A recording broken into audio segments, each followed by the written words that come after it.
ማስተዋሉን ይስጠን። አይነ ጥላ 14 ስቃዮችን በባህሪያችን ውስጥ ያስቀምጣል። አንደኛ ክብርህን ይጥላል። ክብርህን መጣል፣ መንፈሳዊ ክብርህን ከህይወት ውስጥ ሳታገኘው በምትቀርበት ጊዜ ከውጪ ክብርህን ስትፈልግ በብዙ መንገድ ትማስናለህ። ለምን አልተከበርኩም ብለህም ትሰቃያለህ። ክብርህን በራስህ ስጋዊ ፍላጎት ስትሻ አምባገነን፣ ክፉ፣ መሰሪ፣ ተንኮለኛና ጀብደኛ እንዲሁም ደግሞ ምስጢራዊ ሴረኛ ሰው ለመሆን ህይወትህን ጠላት ያዘጋጀዋል። ምክንያቱም መንፈሳዊ ክብርህ ከውስጥ ሲጠፋ ዝቅ ማለትን አልለመድክም፣ ቃልን መስማት አላዘወተርክም፣ የአባቶችን መንፈሳዊ ጉዞና ረድኤት ለማወቅ ዝግጁ አይደለህም። ያን እንደ እውቀት ነው የምታየው እንጂ በውስጥ ህይወት ውስጥ በመታዘዝ መንፈስ ለመመራት አቅም የለህም። ስለዚህ መጀመሪያ ክብርህን ይጥላል። ያ ክብርህ መንፈሳዊ ክብር ነው። መንፈሳዊ ክብር ደግሞ በጸሎት በአምልኮት የሚያድግና እግዚአብሔርን ቃል በመስማት ሁል ጊዜ ህይወትን የሚያድስ መንፈሳዊ ጸጋ ነው። መንፈሳዊ ሁለተኛው አይነ ጥላ ከሚያጠፋብህና ከሚያበላሽብህ አንዱ የህይወት ሞገስህን ያጠፋል።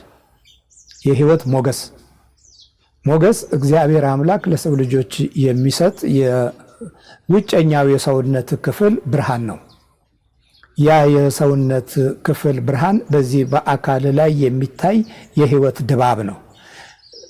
ያ ደግሞ በጠላት ላይ ትልቅ ድል የሚሰጥ የመንፈስ ቅዱስ ጥበቃን የሚያረጋግጥ ወደ ተስፋ የሚወስደውን መንገድ የሚያሳይ በቃሎችህ ውስጥ መንፈሳዊ ውበትን የሚያሳድር የመደመጥን የመፈቀርን እና የመተሳሰብን የውስጥ የህሊና ሞራል የሚያበዛ የሚያደርገው ይሄ ሞገስ ነው። ሞገስ የሚለው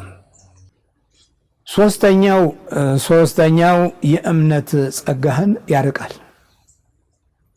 አይነ ጥላ ያለበት ሰው የእምነት ጸጋው ይጠፋበታል። በዚህ ዘመን ውስጥ ታዲያ ለዘመናት ከ100 ከ200 ዓመት በፊት ይሄ የጠንቆላ መናፍስት ውስጥ ገብተን የኮከብ ቆጠራ ውስጥ አጋቢዎችና ተጋቢዎች አብዝተን በነበርበት ጊዜ ለክፉ ጣዖት መንፈስ የምንገብረው ነገር ሁሉ አብሮ ተያይዞ የተፈጥሮ ሕጋችንን የሥላሴ ፍጡር መሆናችንን ሁሉ በመዘንጋት ከአራዊቶች ጋር የተመደበ የኮከብ ቆጠራ ሐሳብ ተከትለን በምንራመድበት ጊዜ አብሮ የሚወለደው ጠላት ይሄ ክፉ መንፈስ የሕይወታችን የጉስቁልና አባዝ ይሆናል። በዚህ ጊዜ እምነትን እንጠላለን። እምነትን የሚጠላ ጊዜም እንድናፈራ እንገደዳለን። አልፎም ተርፎ አባቶቻችን ባለማመን ጠንቅ ውስጥ ሆነው ያገለግላሉ። አካላቸው በአገልግሎት ልብስ ተሸፍኖ ግን የውስጥ የህይወት ችግራቸው ግን በትውልድ ላይ ተጽዕኖ የሚያሳድር ክፉ ጠላት የመናፍስቶች አባዜ ያደረበትና የጋለበበት የጋሸበበት ይሆንና በቋንቋችንና በንግግራችን መካከል የመሻታችን ውርጅብኝ ክፉ ጥፋቶችን አጉልቶ ያመጣል። ስለዚህ የእምነት ጸጋህን ይሄ ጠላት ያርቃል። ለእውቀትና ለትምህርት ለግርማ ሞገስ ብለን ያስገባ ነው እምነታችንን በሙሉ ኃይሉ ከነ ሞገሱና ከነ ጸጋው ተቀብለን እንዳንራመድ የሚከለክል አደጋ የሆነ መንፈስ ውስጣችን ይቀመጣል። ለምንድን ነው ውስጣችን የሚቀመጠው? ጤናችንን ሳይነካ መጀመሪያ የእምነት መንገዳችንን ያጨልምብናል። በእምነት የሚገኘውን ዋጋ ተቀብለን ለሌሎች በረከት የምንሆንበትን እድል እንድናጣ ይፋለመናል። ይሄ ጠላት ትልቁ ጉዞው በእምነት የሚገኘውን ጸጋ እንዳንታደል የሚያደርግ የሐሳር መንፈስ ነው። ወደን ያስገባ ነው። ቤተሰቦቻችን ወደው ያስገቡት አንድ ጋር ይያያዝና ውስጣችን የመናፍስቶች ማዕበልን ይፈጥራል። በዚህ ጊዜ እንጨነቃለን፣ ግራ እንጋባለን፣ እንቃዣለን። ያመነውን እምነት እንኳ በምናገለግለው ላይ እንኳ እየተጠራጠርን እናገለግላለን። ስለዚህ ሐሳባችን መንፈሳዊ ብሩህነት የጎደለው እጅግ የተወዛገበ የህይወት መንገድን ያልተከተለ የተጣመመ ይሆንና ታሪኮቻችን ውስጥ ጉድለቶች አይለው አባቶቻችን በሰሩት ታሪክ ላይ መቅሰፍት እንሆናለን። ሌላው አራተኛው ማስተዋልን ያስወግዳል። የማስተዋል መንፈሳዊ ጥበብን ከህይወት ውስጥ ያስወግዳል። የሚገርም ነው። የማስተዋል ብርሃንን ከማንነታችን ላይ ያርቀዋል።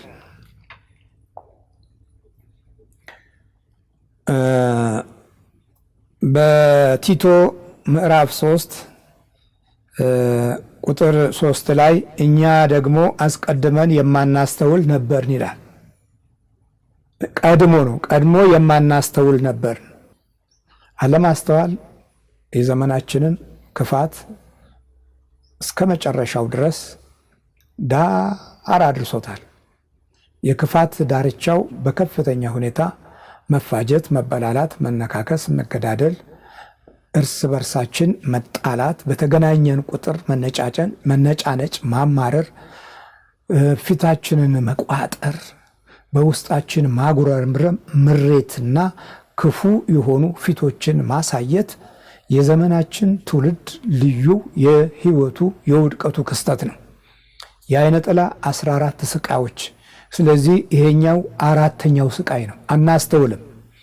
የሌላው ጉዳታችን አይደለም። የመንፈስ ስቃይ ሌሎች ላይ በደረሰበት ልክ ልጆቻችን ላይ እስኪደርስ የምንጠብቅ ዛሬም ልጆቻችን ላይ ደርሰው ፈዘው ደንግዘው በተለያየ አይነት ህይወታቸው በመናፍስት ሱስ ተጠምደው የዲያብሎስ አጋዥነት ባለበት ምኞት ውስጥ ወድቀው ሲባዘኑ ከህይወታቸው ተጣልተው ከቤተሰብ ሲጣሉ ከኑሯቸው ከጊዜያቸው ከተስፋቸው ሳይገናኙ የምናያቸውና የምናሳድጋቸው ትውልዶች ራሳችን ያመጣ ነው፣ ባለማስተዋል ያካበት ነው የጥፋት መንገድና ጊዜና ዘመንን ለዲያብሎስ ሰጥተን ተኝተን ያመጣ ነው ውድቀት ነው።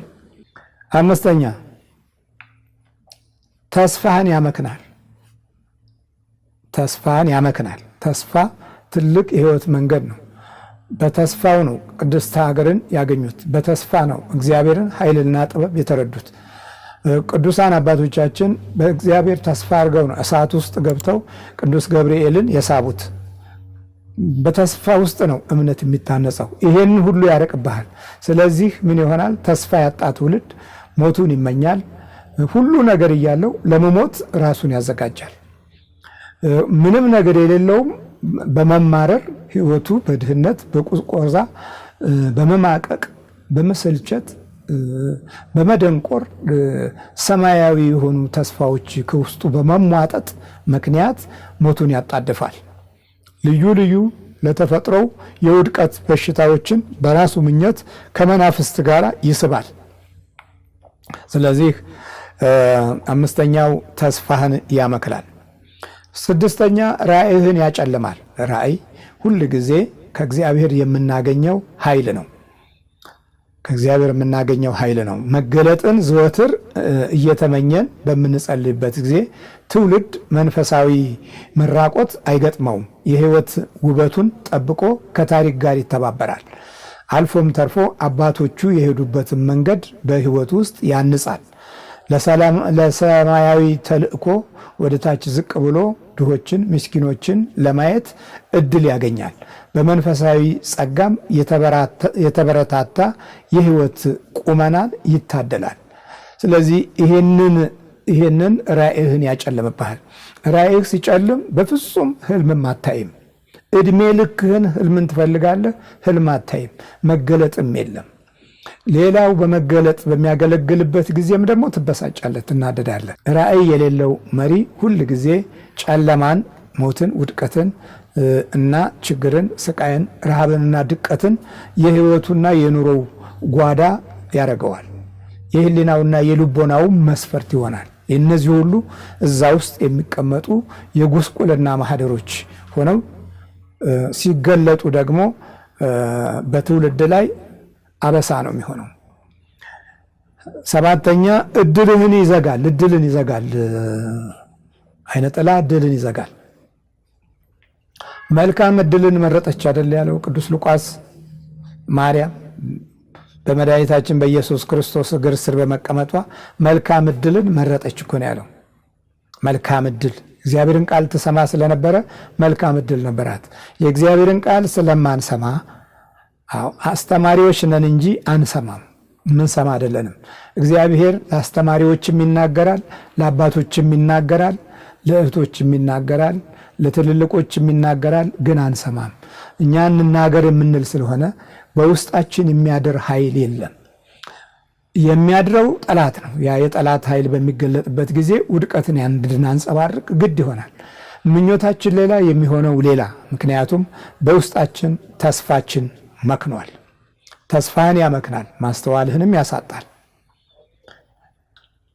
ራእይህንም ያጨልማል፣ እድልህንም ይይዛል። እድል የተያዘበት ትውልድ ዛሬ ምንድን ነው ታዲያ? ተምረናል አይደል? እድላችን ተይዟል። እንነግዳለን እንላለን፣ እድላችን ተይዟል፣ አናተርፍም። ሁሉ ቦታ ላይ መጀመር ነው። ስንት ጊዜ፣ ስንት ስራ፣ ስንት የእውቀት ቦታ፣ ስንት ወንበር፣ ስንት የስልጣን ስፍራ ቀይራችኋል። ባትቀይሩም ተይዟል፣ ቀይራችሁም ተይዟል። እንዳትቀይርም ተይዛል፣ የቀየርከውም ተይዛል። በሩጫ መካከል ያለው ውድቀት ታላቅ ነው። ለብቻ ቁጭ ብለህ እንድትቆዘምና በድልህ እያማረርክ እንድትኖር የመናፍስቱ ገዥነት የውስጥ ሚስጥርህን ተቆጣጥሮታል። እግዚአብሔር ምሕረቱን ያብዛልን። እድልህንም ይዘጋል። ትማራለህ፣ ወደምትፈልገው ግብ አትደርስም። ትሮጣለህ፣ በሩጫ ውስጥ በረከት ተካፋይ አይደለም። ስምንተኛ ችግርን ከነክፋቱ፣ ቅናትን፣ ምቀኝነትን እንደ የህይወት ስቃይ ያለማምድሃል። ዝም ብለህ ምቀኛ ትሆናለህ። ምክንያቱም እድልህ ተይዟል፣ ራእይ ተይዟል፣ ተስፋ ተይዟል፣ ማስተዋልህ ተይዟል፣ እምነትህ ተይዟል፣ የህይወት ሞገስህ ተይዟል፣ ክብርህ ተይዟል። ስለዚህ ምንድነው የሚያደርግህ? ምቀኛ ነው። ምንም ስለሌለህ ባለው ላይ ትመቀኛለህ። ተንኮልን ያለማምድሃል። በችግር ውስጥ ምቀኛ ትሆናለህ። መስራት ስትችል እየሰራ አይባረክልህም። ስለዚህ ሌላው ሰርቶ ያገኘው ላይ ጠላት ትሆናለህ እና የጋራ ድህነትና ጉስቁልናን ለመያዝ መተት ታስመትታለህ። በዓይንህ ቡዳ ሆነ ትበላለህ። ቋንቋህ ምቀኛ ሆኖ ሌላው ልብ ውስጥ ያድራል።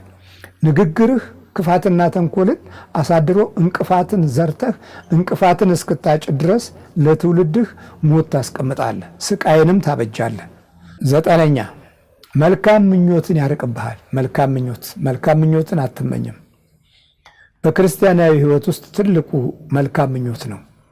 በመልካም ምኞት ውስጥ የሚመጡ ቡራኬዎች ትውልድን ተሻግረው ያሻግራሉ።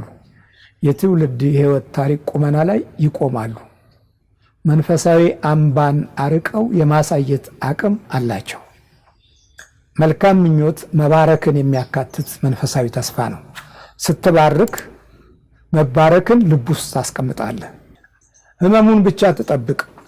ውስጥህን ነው የሚዘርፍህ፣ ምኞትህን ይዘርፈዋል። ስለዚህ ለሌላው የምትመኝበት እደግ፣ ተመንደግ። የጎደለህ ምንድነው? ምን ላግዝህ? እግዚአብሔር ቤቱንም ትውልድህንም ኑሮህንም መንገድህንም ይባርክልህ የሚል መልካም ምኞት የለህም። የሚባርክ ምኞት የለህም። ዛሬ የመልካም ምኞት እጦት ነው መተት የምንመትተው፣ አንዱን አንዱ የምናስረው፣ አንዱ ለአንዱ ስጋት የሆነው፣ አንዱ ለአንዱ ጠላት የሆነው መልካም ምኞት ከመልካም ንግግር ጋር ባለመታደላችን ነው። እግዚአብሔር ይማረን። አስረኛ የዝቅተኝነት ስሜት እንዲያድርብህ ያደርጋል። ዝቅተኛ ሰው ያንን ዝቅተኝነትን የምትሞላው በመኮፈስ ይሆናል፣ በማበጥ ይሆናል፣ በመነፋፋት ይሆናል። ትልቅ ነኝ፣ የተማርኩ ነኝ በማለት ይሆናል። ያወቅኩ ነኝ፣ ብርቱ ነኝ፣ ግዙፍ ነኝ በማለት ላይ ይሆናል። ዝቅተኝነትን ለመሸፈን የራሳችንን ክብር እናልቅና የእግዚአብሔርን ክብር እንጥላለን። የዝቅተኝነት መንፈስ ያደረበት ሰው ሁል ጊዜ የውስጥ ሕይወቱ በጎደሎ ባህሪ የተሞላ ነው። ጎደሎነትን ከውስጥ ስታወጣ የሌላውንም ክብር ትነካለህ፣ የእግዚአብሔርንም ክብር ታዋርዳለህ። እግዚአብሔር የሰጠህንም ተስፋና ኪዳን ትጥላለህ። ከተሰጠህ በረከት ውጪ ትቆምና እርግማንን ታስተላልፋለህ። ስለዚህ የዝቅተኝነት ስሜትን ክፉ መንፈስ ያኖርብሃል፣ ዝቅ ያደርጋል፣ ውድቀቱንም ይቀበላል። እና አይነ ጥላ 10ኛውን የዝቅተኝነትን መንፈስ በባህሪ ውስጥ ሆኖ ራሱን ያገለግላል። የማንነትህንም የአባቶችህን ክብር በውስጥህ እንዳይንጸባረቅ ያግዳል። ከእግዚአብሔር ጋር ራስህን በመተማመን የምትቆምበትን መንፈስ ይከለክልሃል። የመንፈስ ቅዱስ ጉልበትም ያሳጣሃል። በእግዚአብሔር እጅ የተዘረጋች ክንድ የጸናችው እጁ ወደ አንተ መጣ በዛ ኃይል በኩል እንዳትራመድም ያግድሃል። ስለዚህ አይነ ጥላ 14 ስቃዮችን በሕይወታችን ውስጥ ያኖራል። 11ኛ አመለካከትህንና አስተሳሰብህን ያዛባል። አይነ ጥላ አመለካከትህንም አስተሳሰብህንም ያዛባል። አስተሳሰብህን ከውስጥ በኩል እርኩስ አድርጎ ያወጣዋል። አርክሶ ሲያወጣው አንተ የምትናገረው መልካም ይመስልሃል፣ ለሌላው ግን የሚደመጥ የሚከበር የሚወደድ አይደለም። አስተሳሰብህንም ያዛባል። አመለካከት የውጭኛው እይታህንም የውስጥ አስተሳሰብህ ጋራ ወደፊት ሲገልጠው ጥላቻን እና ክፉ ባህሪያቶችን በአንተ ውስጥ ነግሶ እንዲኖር ውስጥን ያመቻቻል። በዛ ውስጥ የአይኖችህ አመለካከቶች የስነ ልቦናህና የአእምሮህ አመለካከቶች ሲገለጡ ውድቀት ይሆናሉ፣ ትውልድ ያንጹ። 12ኛ በመዋለልና በመነሁለል ጊዜንና እድሜህን ያባክናል፣ ይቆጣጠርሃል። ዝም ብለህ ትዋልላለህ። አቤት አቤት መዋለል። በርዕዮተ ዓለም ዋለልን። አንድ ወቅት ሶሻሊዝም አለን፣ አብዮታዊ ዲሞክራሲ አለን። አቤት ያህል ዋለልን። በሐሳብ ዋለን፣ በርዕዮተ ዓለም ዋለን፣ በአብዮት ዋለን፣ በዲሞክራሲ አብዮት ዋለልን፣ በምኞት ዋለልን፣ በእቅድ ዋለልን።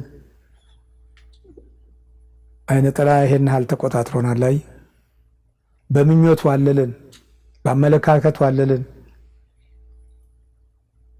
ስለዚህ ያሳለፍነው ያኖርነው ያስቀመጥነው እርግማንን ሆነ፣ ውድቀትን፣ እልቂትን ሆነ፣ ፍጅትን፣ መለያየትን፣ ዘረኝነትን ሆነ።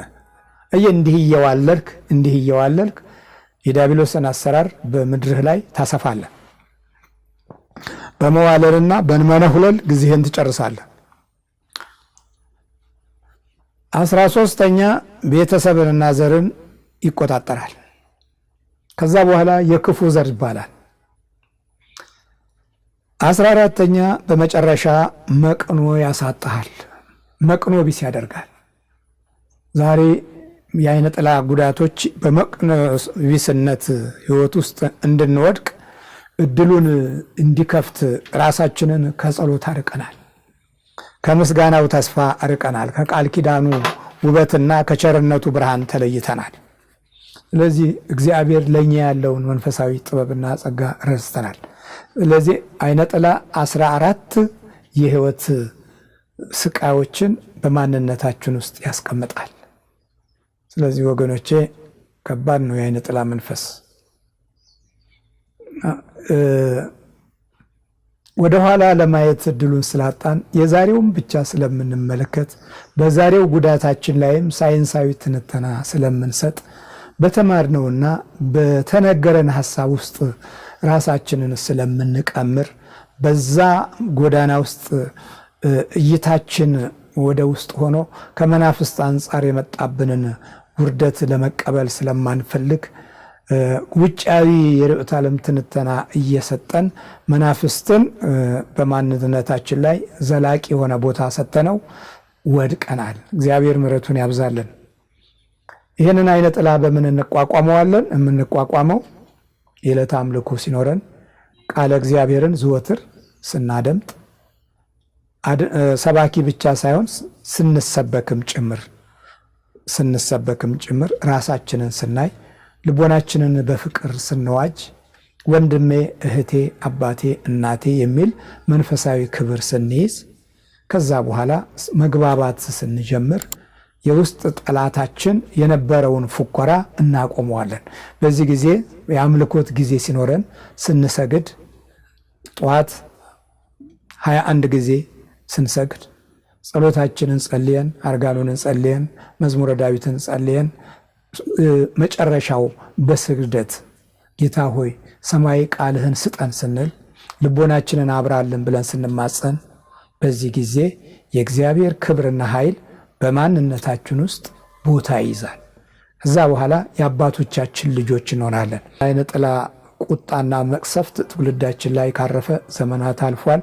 ይህንን የምንቋቋመው በዕለተ አምልኮት ውስጥ እድል ሲኖረን ነው። እግዚአብሔር ምሕረቱን ይስጠን። ሰላም እግዚአብሔር ከሁላችሁ ጋር ይሁን። ሁላችንንም እግዚአብሔር ይባርከን።